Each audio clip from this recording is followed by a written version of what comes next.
Pessoal do primeiro semestre, turma 2001, BN, que prazer falar com vocês.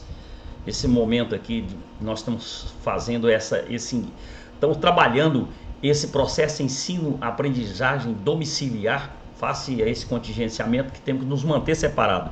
Mas o nosso ponto de união é justamente esse compromisso que nós temos com você, nosso querido aluno. E óbvio que eu estou falando enquanto instituição, enquanto Univag, e nós vamos continuar tendo as nossas aulas, tá bom? Vou procurar gravar as aulas da agora para frente, encaminhar, nós vamos trocando ideia, enfim, nós vamos crescendo junto, nessa relação dialógica desse processo de ensino-aprendizado, tá certo, pessoal? Bom, o tema nosso hoje é sobre direito natural e direito positivo. Primeiro, eu quero deixar claro que isso aqui não se cuida nem de nenhuma aula quando se fala de tema de direito natural e direito positivo. Porque esse é um tema que vem sendo discutido ao longo da história. Os autores, eles se apresentam divergente ou com argumentos, às vezes diferentes, mas que no final tudo se converge para um único pensamento, que são duas correntes de direito pré-existentes e que uma completa a outra. E é difícil negar. Basta buscar na vasta literatura da filosofia, autores que vão desde Immanuel Kant, ou aqui nos autores positivistas, que passa por Hans Kelsen, Schelling, do Pasquier, que passa por filósofos da Igreja Católica, como Tomás de Aquino, Santo Agostinho, enfim. Moçada, mas é um papo gostoso e é uma leitura extremamente agradável, razão pela qual eu peço para vocês que nós vamos fazer essa introdução, porque temos que complementar na leitura, beleza, moçada? Inclusive o livro que vocês estão lendo, que é o Caso dos Exploradores de Caverna, vocês puderam observar, porque muitos de vocês estão lendo, nós estamos conversando, estão mandando mensagem, vocês puderam observar que ele está como que se fala, navegando entre direito natural e direito positivo, entre uma lei pré-existente, uma lei fundada na razão humana, né? Uma lei fundada nos aspectos da natureza, como instinto de sobrevivência, e até numa lei humana, que é da lei colocada lá naquele país ficto de Nutgarden. Então vamos lá, vamos falar no justnaturalismo. Na verdade, não tem como você falar de forma extremamente isolada, sem fazer uma abordagem ou uma comparação. É muito melhor metodologicamente trabalhar com essa comparação. Não sei se vocês estão observando, o próprio slide, ele tem de um lado justnaturalismo, do outro positivismo. Vocês vão observar que aqui no slide, onde consta o justnaturalismo, ali tem uma imagem muito simbológica, que é o Moisés, né, com os 10 mandamentos nas mãos, né? Uma numa outra, na outra, pelo menos na imagem ali. Do outro lado, eu coloquei, óbvio, como eu poderia ter usado qualquer parlamento de qualquer lugar do mundo, eu estou usando ali uma fotografia do Congresso Nacional. Lembrando vocês que naquele lado da figura, em que tem aquela concha para cima, ali a Câmara dos Deputados, e aquela que está virada com a boca, né, para baixo ali, se você pegar aquelas duas abóbadas ali, juntar aquela banda com a outra, eles vão formar uma abóbada perfeita. Não sei se vocês observaram que lá o prédio do Congresso Nacional, de um lado e do outro, o paralelo daqueles dois edifícios, ele sugere a letra H de ser humano. Então, só aqui, nessa brilhante obra do Oscar Niemeyer, já dá para observar que o positivismo, o direito positivo, ele é um direito humano, ele é criado pelo ser humano. Enquanto que o direito natural, ou ele decorre de uma divindade, o exemplo que nós temos ali na figura, o Moisés, ou decorre da natureza humana. E é sobre isso que nós vamos falar, é sobre isso que nós vamos orbitar. Então eu vou mudar o slide e aí nós vamos trabalhar alguns pontos desse slide de forma conjunta. Então, moçada, direito natural. Primeiro, vamos já falando o paralelo entre o outro. O fundamento, a origem do direito natural.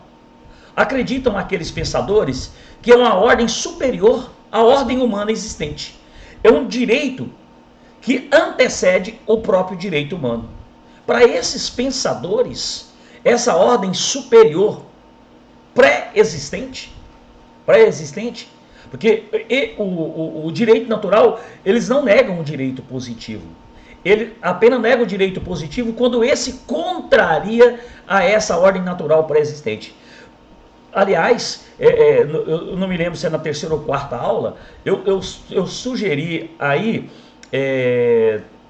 no YouTube, um endereço no YouTube, que ele vai demonstrar na obra grega, eu estou tentando lembrar o nome aqui, né? Na obra grega, em que ele fala justamente do direito natural e do direito positivo. É um vídeo de 8 minutos, recomendo a leitura. Aliás, assisti o vídeo. Primeiro, o professor de filosofia que fez a explicação daquela obra, aquele resumo, Antígona, né?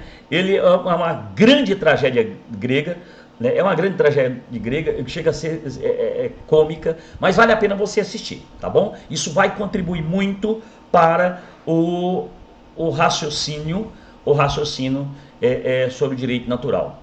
Gente, olha só, se o direito natural ele se fundamenta ou num ente supremo, ou nas bases da natureza, ou na razão da natureza, ou nas razões humanas, ou na razão das coisas, já o direito positivo, o ius positivo, que é onde significa direito posto por quem? Criado por quem?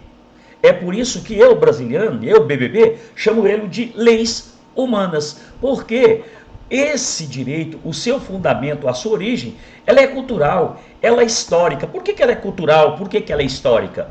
Porque esse direito, ele muda conforme o povo, conforme o tempo e conforme o espaço. Por aqui, se eu já fiz essa afirmação, que esse direito que esse direito positivo, ele tem uma origem histórica, ele tem uma origem cultural, e nós sabemos que quem cria a cultura é o próprio ser humano. Aliás, o que é cultura? Cultura é tudo aquilo que o ser humano faz na base da natureza. Quer para modificá-la, quer dizer, quer para mudar a natureza, ou quer para modificar-se a si mesmo, tanto no sentido material quanto espiritual. E nós sabemos que essas regras jurídicas de convivência, esse direito posto, esse direito criado, ele muda ao longo do tempo. Embora ele possa existir hoje, por exemplo, hoje é dia 26/3 de 2020, nós sabemos que o direito hoje, aqui no nosso país, é diferente do direito nosso. Ali, por exemplo, eu até coloquei aqui, não sei se vocês observaram, o continente americano, né? O nosso direito aqui é diferente hoje, nesse momento, o nosso direito é diferente do direito dos povos lá do Canadá, dos povos dos Estados Unidos da América, do Uruguai, do Paraguai, da Bolívia, enfim, observe que eu estou falando de continente americano, eu nem citei ainda da América Central. Então, eu falei da América do Sul e da América do Norte, ou seja, moçada, o direito, ele muda de povo para povo, de tempo por tempo, né? Ou seja, ele é um direito mutável, ou seja, seus princípios são válidos para um determinado tempo e lugar. Dessa assertiva decorrem duas características marcantes do direito humano, ou seja, do direito positivo, do direito posto, do direito construído. Ele muda no tempo e ele muda de tempos em tempos conforme os valores da sociedade. Vamos pegar aqui, moçada, essa realidade nossa do coronavírus. O que está acontecendo conosco? Olha aqui a nossa realidade. Nós estamos fazendo aqui um processo de ensino, de aprendizado domiciliar. Vocês nesse momento estão aí na casa de vocês, eu estou aqui nesse momento gravando esse vídeo aula, por tudo isso com embasamento legal, por esse caso fortuito, por esse infortúnio que está acontecendo com basicamente no continente inteiro, no mundo inteiro, não é isso? Certo? Hoje estão nascendo as nossas leis e provavelmente amanhã nós teremos outras.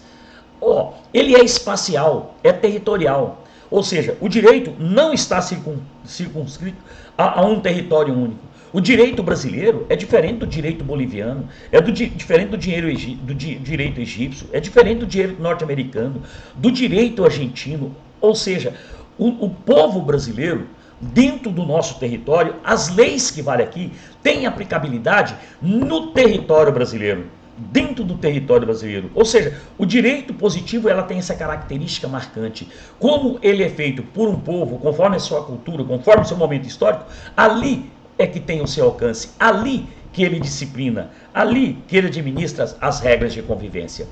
Já o direito natural, ele já tem uma característica de imutabilidade. Ele é imutável. Ou seja, moçada, seus princípios, eles são. Você percebe que eu nem falei que foram. Eles são válidos até a eternidade. Ele não muda no tempo. Ele também não muda no espaço. O que significa? Que o direito, por exemplo, de um ser humano se alimentar, porque ele é um ser biológico, isso vale para qualquer lugar do universo. Razão pela qual, do lado do direito natural ali, eu coloquei o planeta Terra, né? O planeta Terra no meio do universo. Para entender que esse direito, ele não tem contingência territorial. Ele vale pelo simples fato de que você seja humano. Você quer ver? Vamos buscar uma das características naturais do ser humano. Primeiro, nós somos um ser biológico. Se eu sou um ser biológico, o que eu preciso? Eu preciso de alimento. Isso não vale só para o brasileiro. Isso não vale só para o argentino. Isso vale para qualquer ser humano, pela simples condição de ser humano. O ser humano, ele é um ser gregário. Ele é um ser político. Ele é um ser social. Ou seja, isso é a natureza humana. Se eu sou um ser político, se eu sou um ser social, óbvio, moçada, que não precisaria estar escrito, não precisava estar escrito em nenhuma legislação a minha liberdade de ir e de vir. Por quê? Porque ele não tem limite territorial. E, moçada, então podemos aqui tirar duas conclusões dessa característica da imutabilidade. Primeiro, ele é atemporal, ou seja, ele é eterno. Ele é universal, porque não tem territorialidade. Ele vale em todo e qualquer lugar. Não está circunscrito. O limite é o universo. Nossa, ficou bonito isso aí, né, moçada? Tá? Ou seja, e nós vamos perceber que esse direito, que é uma das grandes críticas que ele sofre, é porque nós chamamos ele como, inclusive no primeiro slide tem um pequeno conceito lá, que fala que ele é um direito ideal de justiça. Era como se ele fosse algo metafísico, mas na verdade não é isso. É porque ele é um direito, ele não está escrito. Ele não está escrito, ele é um direito principiológico, ele fornece axiomas, ele fornece valores para as leis humanas. Porque as leis humanas, ela está na experiência sensível. Por quê? Os defensores do direito positivo, eles acreditam que é um direito que, em tese, ele não está adstrito de uma crença, de você acreditar. De você acreditar nesse direito. Não depende apenas do elemento crer nesses valores. Por quê? Esse é um direito posto através de uma estrutura organizada chamada Estado. Razão pela qual, do lado do direito positivo na primeira tela, eu coloquei a imagem do Congresso Nacional, da Constituição. Nós estamos falando em tese de um direito legislado, de um direito escrito. Nós estamos falando de regras jurídicas, de lei, colocada pelo povo dentro de um determinado território. Mas, óbvio, nós também temos direito positivado não escrito, que são chamados de direito costumeiro. Aqueles costumes que têm validade jurídica, que o Estado reconhece, que embora ele não passou por um processo legislativo, mas ele é uma lei. Por exemplo, vamos pegar um costume do direito brasileiro. Para nós que estamos começando agora no curso de direito, cheque pós-datado, que a gente fala cheque pré-datado, não tem problema nenhum. Cheque pós-datado não existe no ordenamento jurídico brasileiro. Cheque, essa figura legislada. Nós temos a lei do cheque, né, que é um título de crédito. Que é um título de crédito que tem que ser escrito. É um título de crédito, é uma cártula. Então, o que acontece? Já o cheque, e é uma ordem de pagamento à vista. Já o cheque pós-datado, ele é um direito costumeiro, em que as pessoas, eles utilizaram esse instrumento. Porque quando você emite um cheque pré-datado, você está em curso no Código Penal como um estelionato, no artigo 171. A partir do momento que você coloca ali que esse cheque é bom para tal data, ele está dizendo assim, olha, isso aqui não é uma ordem de pagamento à vista. Eu não tenho esse dinheiro no banco. Por favor, não vai lá agora, vai depois. E as pessoas fazem esse compromisso à margem da lei. Só que o Estado reconhece isso aí. Então, isso é um direito costumeiro, assim como temos outros países do direito consuetudinário.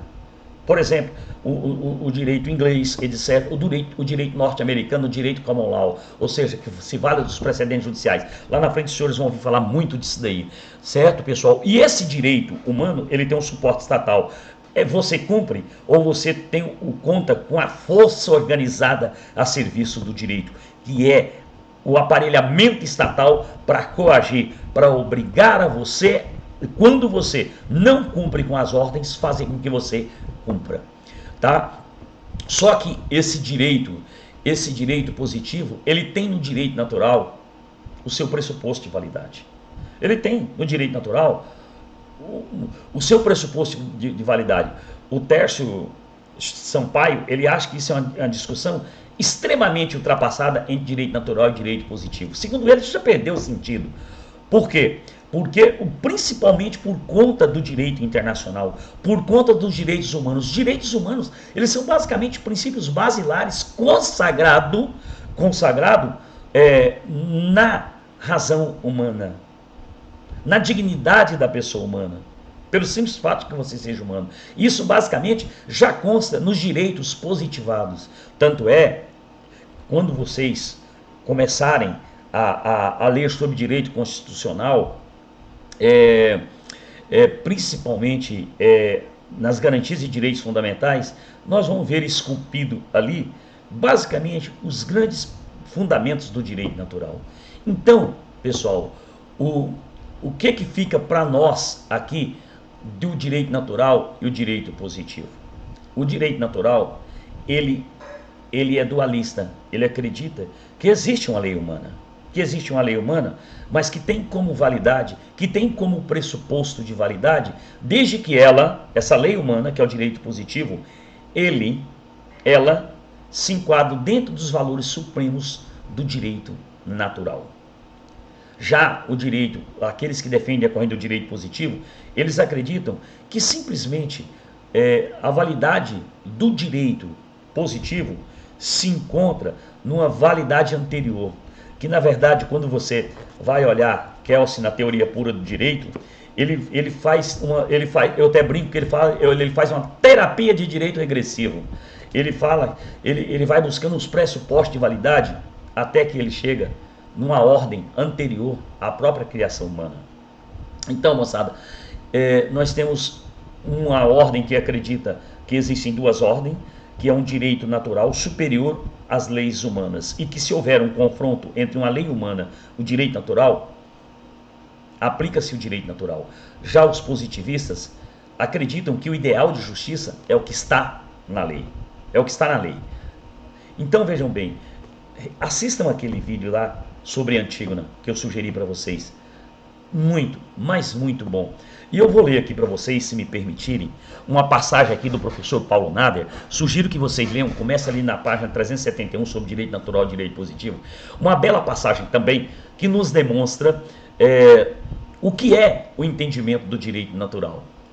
Aqui fala o seguinte: no antiquíssimo livro dos mortos, no Egito Antigo, revela as preocupações daquele povo em relação aos critérios de justiça, e que os egípcios consideravam o direito como manifestação da vontade divina. O morto, segundo aquele registro, comparecia ao tribunal de Osíris perante a deusa Maat, cujo nome significava lei. Ordem que governava o mundo, quer dizer, era uma lei, era uma ordem que governava o mundo, uma ordem pré-existente às leis dos faraós, que era a lei humana. E o morto, ele devia comparecer perante o tribunal de Osíris e pronunciar a seguinte oração dos mortos. Eu sou apaixonado por essas coisas. O direito natural, ele cuida muito da filosofia do direito. Aliás, ele foi muito resgatado de volta justamente no século XX. Então, o que ele fala aqui? Eu não matei, e olha que o direito faraônico permitia matar. Ele falou, eu não matei, nem causei prejuízo a ninguém. Não escandalizei no lugar da justiça. Não sabia mentir. Não fiz mal. Não obriguei como superior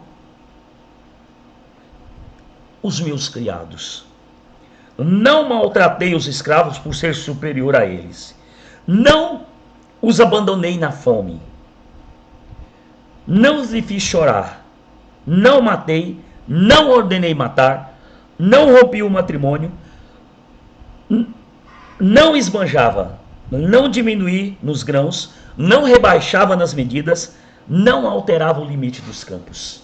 Vamos observar que são fundamentos baseados na ordem natural das coisas. Você lá tinha uma lei que eles podiam, escravo era coisa, chamado res. Óbvio que essa palavra res vem muito do direito romano, mas era coisa. Então um escravo para o egípcio era como um animal que ele tinha. Ele podia matar, mas o egípcio, quando ele morria, para ver se efetivamente ele foi justo, para ganhar o tribunal de Osíris, ele tinha que falar: eu não maltratei meus escravos. E aí, quando você pega o evangelho, que é a lei da divindade, observe a legislação humana, observa os 10 mandamentos dentro do Código Penal. Nós vamos observar, por isso que as leis humanas, o direito positivo, é uma lei cultural, ela é uma lei histórica. E aí, moçada, é uma discussão que não vai terminar nunca. E aqui eu tenho uma outra lâmina, embora ela não estava prevista, eu vou falar para ela ainda sobre o assunto, que as pessoas denominam como pós-positivismo. Perdão, pós-positivismo. Então vejam bem, esse pós-positivismo, moçada, o que significa esse pós-positivismo?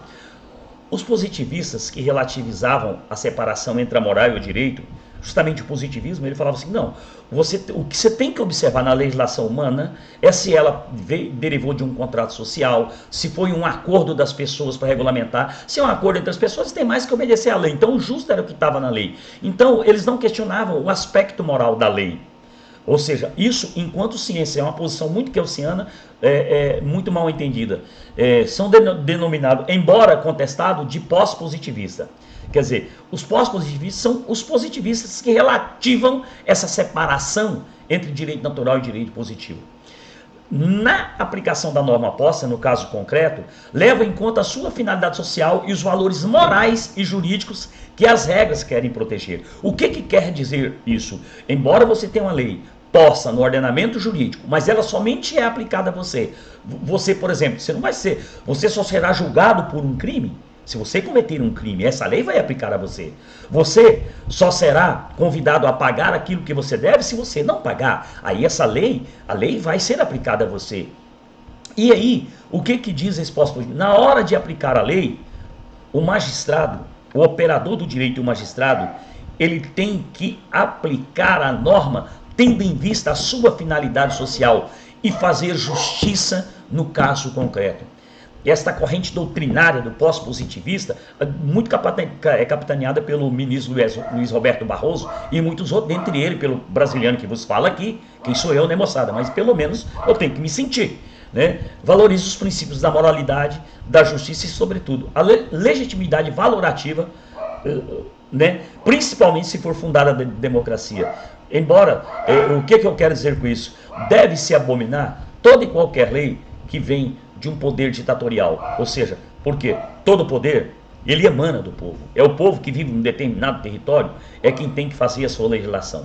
Nós sabemos que o poder apenas se triparte em executivo, legislativo e judiciário.